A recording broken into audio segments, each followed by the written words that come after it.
So hi guys, this is Lynn Kending again and welcome back to my channel. So ngayon naman guys, try naman natin mag-travel via Roro guys. Iba naman to sa To Go.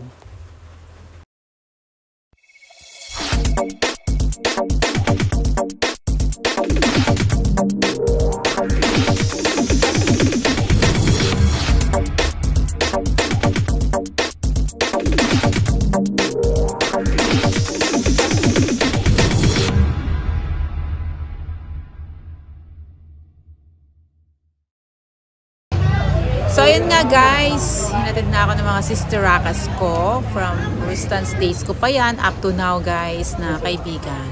So guys, naandito na tayo sa Batangas. Actually guys, ang dami nitong kasi station or terminal. Like for me, sa Alabang terminal ako sumakay. Meron din silang Cubao and meron din Pasay. So now guys, na after natin mag-travel ng 2 hours via bus, syempre guys, andito na tayo sa terminal ng Calapan. So mag-aantay lang tayo dito kasi 7 o'clock ang ating boarding guys sa ferry. So, di ba ang ganda ng terminal ng Calapan? Sobrang para din siyang magandang airport. O, di ba, guys? Para na rin siyang airport kasi scan din yung mga bags mo, parang gano'n. Papakita yung ticket mo. So, kung sa airplane, guys, kung ano yung ginagawa, gano'n na rin dito. So, malaki tong terminal ng Calapan kasi iba-iba tong lugar. Meron din ditong papunta ng Mindoro. Basta madami siyang puntahan, guys. So, naandito na nga tayo nakapasok, guys. And, aantayin lang natin. Siyempre, di ba? Ang ating boarding. So, tingnan nyo, guys, marami din kayong mapasalubong dito. Para din talaga siyang airport. Literal na airport, guys. Yun nga lang, ang sasakyan natin dito ay ferry. So, waiting time din, guys, ang medyo nagpapatagal dito. So, halimbawa, dumating kami dito ng 5 o'clock, diba? Tapos, sasakay kami ng ferry ng 7 o'clock. So, ayan guys, diba, nakikita nyo yung dinaanan natin para din talaga siyang nasa airport tayo. So, pati yung mga waiting area, diba? Ang bongga. Tapos, meron din siyang naka-flash ng mga biyahe guys. Ayan, nakikita nyo ba? Ganyan-ganyan din sa airport. So napakaganda, tapos very orderly yung proseso kung paano tayo magbiyahe. Ayan guys, ang maganda lang kasi dito guys ay halimbawa 7 PM kami sasakay ng ferry. Tapos darating kami ng Katiklan by 5 AM. So, dati guys, 2 beses kaming sasakay ng ferry. So, parang halimbawa, from Alabang going to Batangas. So, pagdating sa Batangas, sasakay ng ferry. Tapos, darating kami ng Mindoro. So, from Mindoro guys, 3 hours kaming sasakay ng bus. And then, Mindoro Rojas, sasakay ulit kami ng ferry going to Katiklan na. So, parang 3 hours lang siya. Tapos, ang pinakamatagal lang dun, guys, pagbabagal, parang 16 hours lang yung biyahe. So, para lang, alam mo yun, para lang kayo nagdi-day tour. Mas maganda to kung marami kayo or you're with friends kasi mag-i-enjoy ka talaga. Okay rin naman kahit nag-iisa ka kasi ako, on my part kasi, madami akong dinadalang mga bagahes na hindi siya kakayanin ng eroplano. Kasi syempre sa airplane, 40 kilos lang. The most or 30. Pero eto guys, kasi nako guys, ang dami-dami kong boxes. Siguro inaabot ako ng minsan 12 or 8. 8 yung pinaka mahina ko. So, ayan lang. At ayan na yung ferry. Diba ang gandang tingnan?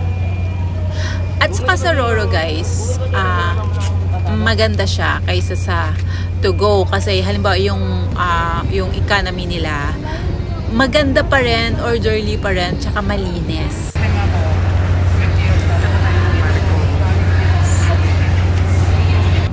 So this is how it looks like. Medyo maayos naman, maayos na. Ayan, tapos hindi kagaya ng To Go. Yung To Go magulo. So ayan, beta. So, itong part na to guys, economic. Siyempre, lamigin ako guys. Ayokong pumunta dun sa aircon. So, lagi ako dito. Gusto ko fresh air, di ba? At na-enjoy mo pa yung view. Kasi siyempre, pag sa aircon guys, ano yun, kulob masyado. So, hindi mo makikita yan yung ganitong eksena.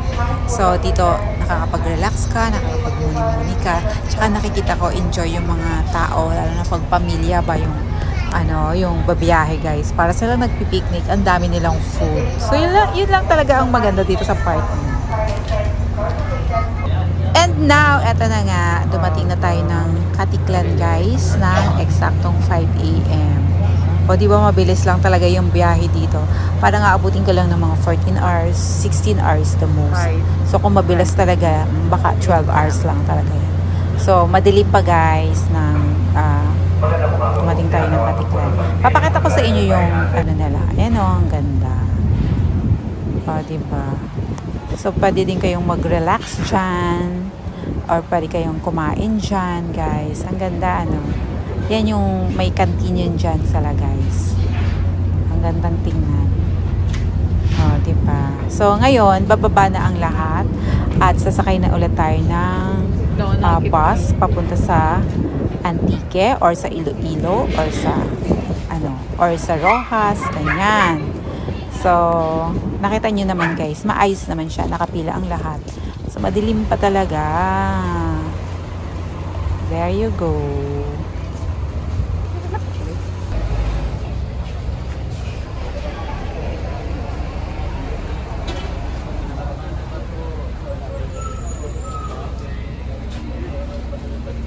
So, ayan guys, inabutan tayo ng sunrise at tapos na rin kami mag-breakfast.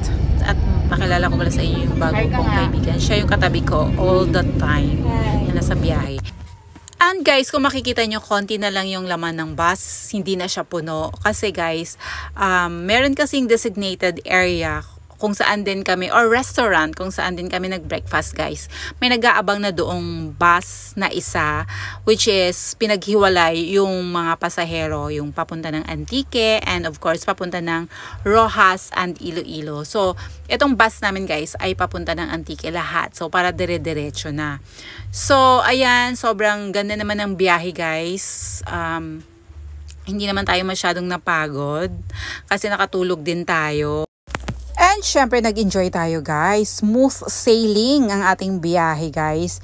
And mas mabilis ito kaysa to go. Pero paras naman siya maganda. Depende kung anong trip nyo.